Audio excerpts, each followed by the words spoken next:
तो हेलो दोस्तों, जैसे कि मैंने आपको सिलेबस पहली यूनिट तक बता दिया था, तो आज हम अपनी पहली यूनिट स्टार्ट करने वाले हैं।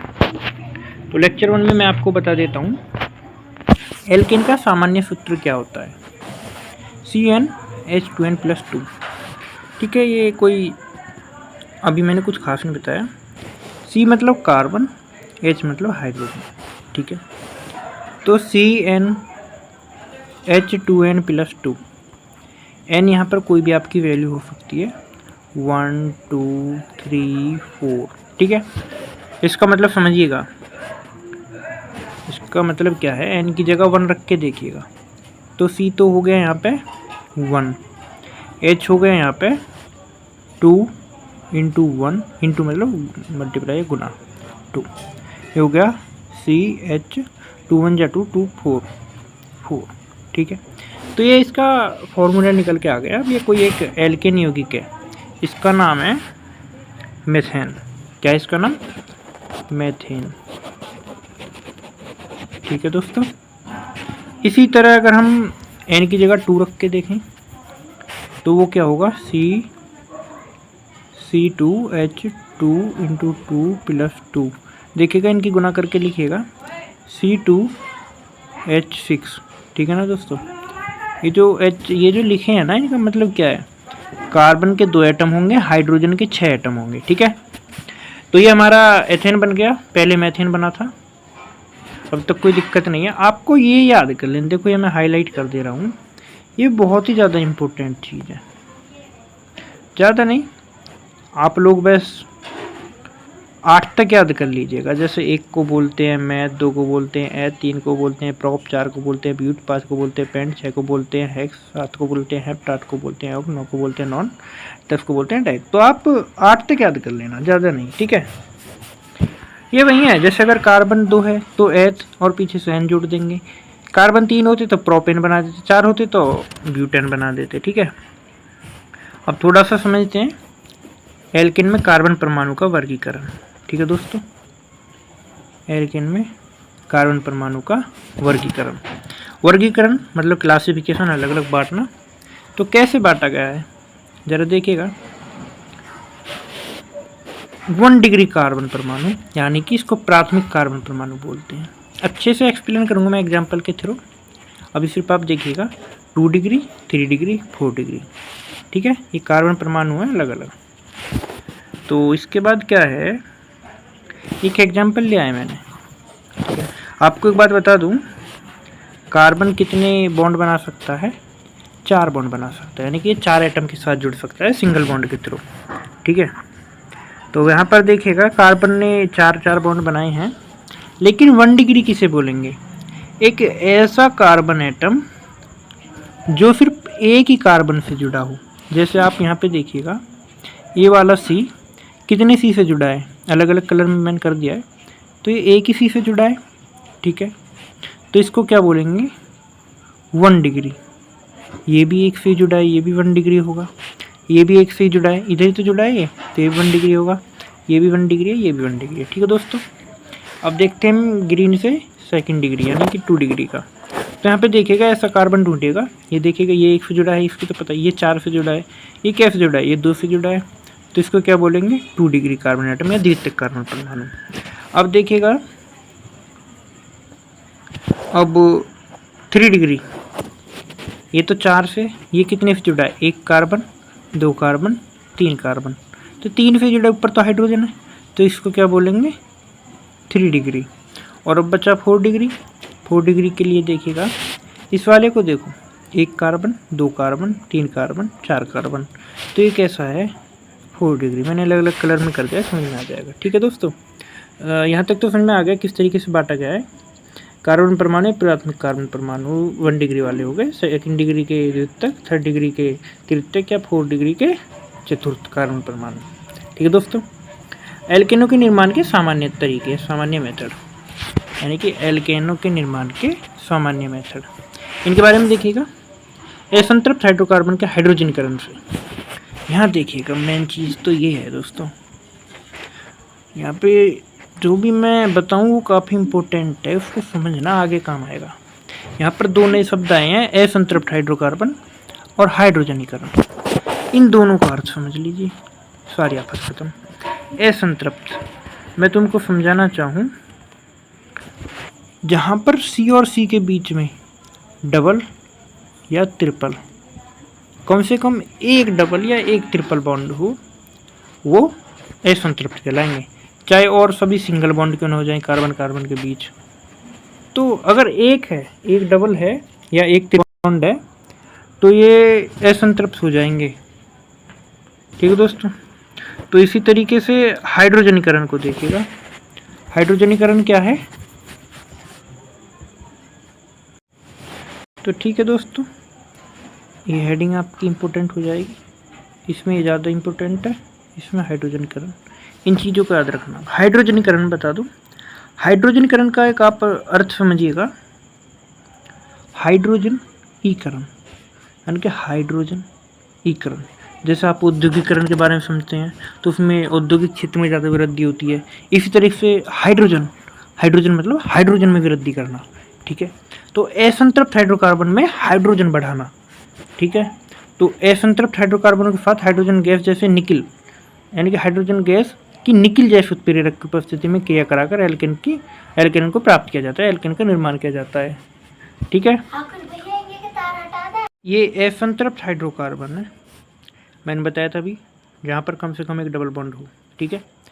हाइड्रोजन गैस के दो यानी कि हाइड्रोजन गैस का एक मॉलिक्यूल है, क्योंकि हाइड्रोजन गैस के मॉलिक्यूल में दो एटम होते हैं H के। ठीक है। तो हाइड्रोजन गैस का मॉलिक्यूल है, निकिल उत्प्रेरक है। उत्प्रेरक के बारे में पहले मैं आपको बता देता हूँ उत्प्रेरक क्या होता है। देखिए दोस्तों, उत्प्रेरक के बारे में बता देते हैं। उत्प्रेरक क्या होता है? मान लीजिए दो बच्चों की लड़ाई हो रही है, आपस में गाली गलौज कर रहे हैं। ठीक है। क्या कर रहे हैं अभी तक? ये गाली गलौज। देखिएगा, ये एक दूसरे से अभी तक गाली गलौज कर रहे हैं। आप यहाँ पे खड़े होकर देखिए, आप हैं बिल्कुल डेविल वाले आदमी, बिल्कुल खतरनाक। आप अलग खड़े हैं, आपने कहा मज़ा नहीं आ रहा, तो आप गए, आपने इनको देखा, आप गए, आपने इनके बीच में ऐसी आग लगाई, अभी तक तो गाली गलौज कर रहे थे और वे हाथापाई पर उतर आए, एक दूसरे को मारने लगे। तो आपने यहाँ पे क्या काम किया? आपने यहाँ पे इनकी लड़ाई की जो डर थी, जो स्पीड थी, उसको बढ़ा दिया। अब इनके बीच में लड़ाई बढ़ गई। और अगर कोई समझदार व्यक्ति होता, एकदम कूल आदमी जैसे कि ये है, तो ये जाता, ये इन दोनों के बीच सुलह करवाता, इनकी लड़ाई ख़त्म करवाता। तो इसी प्रकार उत्प्रेरक भी होते हैं। ये क्या कार्य करते हैं? उत्प्रेरक हमारी जो रिएक्शन है उसकी जो होने की दर है, एक तरीके से जैसे आदमी के चलने की स्पीड है, उसको एक्सीलरेटर बढ़ाता है, तो यहाँ पे उत्प्रेरक ऐसे ही कार्य करता है। इसके रेट को कम या ज़्यादा कर सकता है, अलग अलग इनकी नेचर होती है। ठीक है दोस्तों। तो ठीक है, आगे मैं बताता हूँ। अब आप देखिएगा, तो यहाँ पे उत्प्रेरक निकिल है और यहाँ पे इसका मतलब होता है गर्म करना यानी कि हीट देना। तो इससे गर्म करते हैं, मतलब इसके साथ हाइड्रोजन निकिल और असंतृप्त हाइड्रोकार्बन को। तो रिएक्शन के बाद हमको ये प्राप्त होता है। ठीक है। इसी तरीके से किस तरीके से होता है? ये दो हाइड्रोजन है, एक यहाँ गई, एक यहाँ गई, और जाके सिंगल बॉन्ड हट गया और ये CH3 बन गए। इस तरीके से रिएक्शन में देख लेना। अपचेन यानी कि रिडक्शन ऑफ एल्काइल हैलाइड, कुछ भी बोलिएगा, कोई दिक्कत नहीं है। यहाँ पे लिखने में थोड़ी मिस्टेक है, ये एल्किल है। ठीक है। एल्किल हैलाइड के अपचयन द्वारा एल्केन्स प्राप्त किए जाते हैं। ठीक है। क्या प्राप्त किए जाते हैं? एल्केन्स। CH3Cl। पहली बात मैं आपको बता दूं हैलाइड कैसे बनते हैं, किसे हैलाइड कहते हैं। एक हमारी है आवर्त सारणी, उसमें यहाँ पर अक्रिय हैं, यहाँ पर 16वें वाले हैं, यहाँ पर जो 17वें वाले हैं। ठीक है। यहाँ पे आपका फ्लोरीन है, क्लोरीन है, ब्रोमीन है और आपका आयोडीन है, ये सब हैं। ठीक है दोस्तों। ये हैलोजन परिवार के तत्व कहलाते हैं। तो जब ये भी जा कर के जुड़ के हमारे एल्केन्स के साथ रिएक्शन करते हैं, तो एल्किल के साथ जुड़ते हैं। एल्काइल या एल्किल किसे बोलते हैं? वो उसमें क्या होता है? CnH2n+1 होता है, यानी कि CH3। आप याद रखना, ज़्यादा दूर मत दो अपने दिमाग पर। तो CH3 के साथ Cl जुड़ जाओ या Br जुड़ जाओ या आयोडीन जो होता है ये जुड़ जाओ, तो बन जाते हैं ये। ठीक है। जैसे कि ये है हमारा मेथिल क्लोराइड, मिथाइल क्लोराइड बोलते हैं, कुछ मेथिल क्लोराइड बोलते हैं, ठीक है। तो यहाँ पे जिंक है, हाइड्रोजन आयन है, इसके साथ रिएक्शन हुई, CH4 बन गया। एक तो यहाँ पे जाके जुड़ गया हाइड्रोजन, और दूसरा जो हाइड्रोजन का मॉलिक्यूल था उसने ये जो Cl निकला इसके साथ रिएक्शन करके आपका माइनस का HCl जो आप नीचे देख रहे हैं ये बना दिया है ना, ठीक है।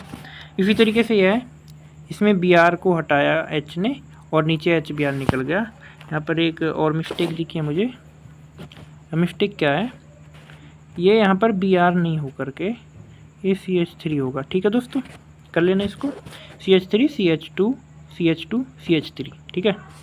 आगे देखिएगा, ये जो भी हमने रिडक्शन देखा, ये जो अपचयन देखा, इसको बोलते हैं प्रत्यक्ष अपचयन या फिर डायरेक्ट रिडक्शन, ठीक है। अब क्या है, ग्रिग्नार्ड अभिकर्मक होता है, एक रिएजेंट होता है, इसमें मैग्नीशियम धातु का होता है ये, जैसे कि मैं आपको दिखाऊं, इसको बोल सकते हैं।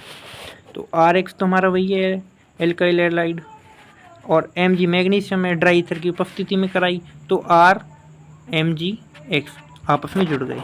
RMgX अब हम पानी से, H2O है ये, एक H 2H हो गए, पानी को क्या लिखते हैं हम, H2O, ठीक है। तो इसी तरीके से जब इसकी रिएक्शन कराई तो RH अलग निकल गए, और ये जो OH है ये MgX के साथ जुड़ के MgOHX बन गया, समझ में आ रहा होगा। ये रिएक्शन बिल्कुल इसी तरीके से कराइए, ड्राई ईथर और मैग्नीशियम उपस्थित है, CH3 देखिएगा, R की जगह CH3 आ गया, R की जगह CH3, X की जगह Cl और Mg है ही, तो CH3 MgCl और H2O ये रहा, ये जो मैंने HOH लिखा है यहाँ पर H2O लिख दिया, तो CH4 यहाँ से एक H यहाँ पे गया और OH बचा वो इसके साथ जुड़ गया और MgOHCl बन गया। तो इस तरीके से यहाँ पे किसका निर्माण हो गया, एल्केन का निर्माण हो गया, ठीक है दोस्तों। तो आगे देखते हैं वोटिक रिएक्शन। इस रिएक्शन को अच्छे से रखना ध्यान में क्योंकि नेम रिएक्शन है। यहाँ दो अणु एल्किल हैलाइड तथा दो परमाणु बोल दो, अणु बोल दो सोडियम तत्व के, क्योंकि सोडियम में H की तरह दो नहीं होते, एक ही तत्व विद्यमान होता है, ठीक है दोस्तों। तो RX हमारा वही है एल्किल हैलाइड, ये भी हमारा वही है, तो दो अणु इसके हो गए और दो यानी कि परमाणु बोल दो, अणु बोल दो सोडियम के हो गए, तो RR आपस में जुड़ के बन गया हमारा एल्केन और 2NaX ये बन गया सोडियम का सॉल्ट यानी कि लवण, ठीक है। रिएक्शन आपको समझा, अगर आप बोलेंगे तो मैं अलग वीडियो में समझा दूंगा, वैसे अभी आपको ज़्यादा की जरूरत नहीं है। तो यहाँ पर देखिएगा CH3Cl इसका काम कर रहा है, इसका काम ये कर रहा है, सोडियम है ही, तो ये Cl को सोडियम के साथ ये चले गए, तो CH3 ये इधर से जाके इसमें जुड़ गया, ठीक है दोस्तों। ये तो एल्किन बन गया और ये NaCl सोडियम क्लोराइड, हम जो घर में खाते हैं नमक वही है, ये बन गया अलग, ठीक है। इसको साफ कर देता हूँ मैं, ठीक है, ऊपर वाला सही है, थोड़ा इसको साफ कर दूँ। हाँ, आगे क्या है, आगे अब लास्ट टॉपिक, लास्ट मेथड बचा है, इसको और देख लीजिएगा। ये है कोल्बेज इलेक्ट्रोलिटिक रिएक्शन। इसमें क्या होता है, इलेक्ट्रोलिसिस होता है, किसका, अब आपको समझाऊंगा। इस रिएक्शन में कार्बोक्सिलिक एसिड से प्राप्त सोडियम लवण, कार्बोक्सिलिक एसिड क्या होते हैं आपने पढ़ा होगा, CH3COOH यानी कि RCOOH।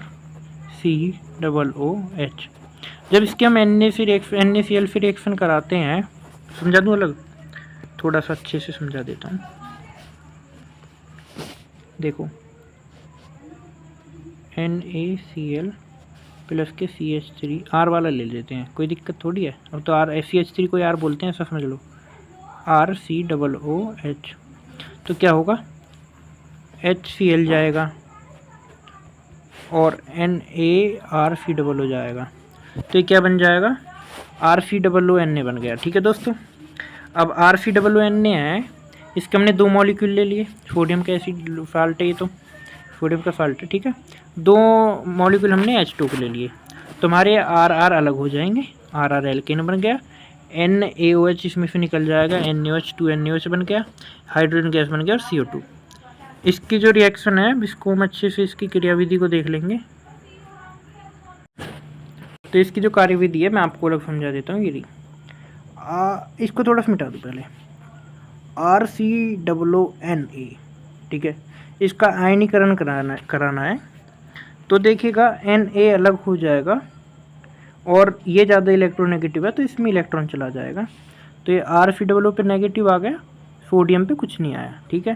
2 को ऐसे लिख दीजिए, कोई दिक्कत नहीं है, अब H2O का कराया, OH इलेक्ट्रोनेगेटिव रहता है तो इसमें, क्योंकि इसमें ऑक्सीजन जुड़ी है तो इस पर नेगेटिव आ गया, यानी कि इलेक्ट्रॉन को अपने अंदर लेके जो बॉन्ड का इलेक्ट्रॉन रहता है, अच्छे से समझा दूंगा, फिक्र मत करो।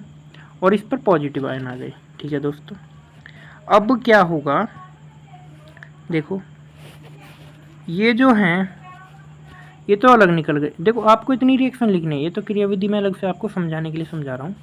ये तो NaOH बन गए ये वाला, ठीक है, इसकी तो अब हमें ज़रूरत है नहीं। अब हमको और बनाने हैं। अब हमारा क्या है, 2H2O है, इसको हमें अलग अलग आयनीकरण कराना है इसका। तो उसमें क्या होगा, अच्छा ये तो मैंने समझा दिया। अब हमारा 2RCOO नेगेटिव है, इसके हमने 2 इलेक्ट्रॉन निकाल दिए। ठीक है, इसके 2 इलेक्ट्रॉन अलग हो गए। अब ये RCOO बचा, 2 इलेक्ट्रॉन अलग हैं ही, RR आपस में जुड़ गए, 2CO मतलब ये जो है 2CO2 बन गई गैस, COO, और ये 2 आ गया, ये COO। ठीक है, अब ये जो 2, ये हमारा ये भी ख़त्म, ये भी ख़त्म, ये भी हमको मिल गया। अब ये 2 इलेक्ट्रॉन जाएंगे इसके पास।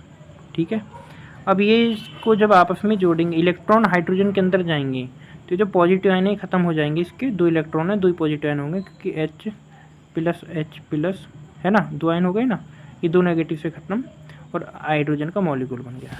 तो दोस्तों ऐसे अच्छे से पढ़ेंगे, पूरी केमिस्ट्री कर लेंगे। थोड़ा भी मैं भी अच्छे से और समझाने की कोशिश करूँगा, और थोड़ा देखूँगा अच्छे से कुछ हो पाता है मुझसे। तो तब तक साथ बने रहिएगा। तो जय हिंद, जय भारत दोस्तों।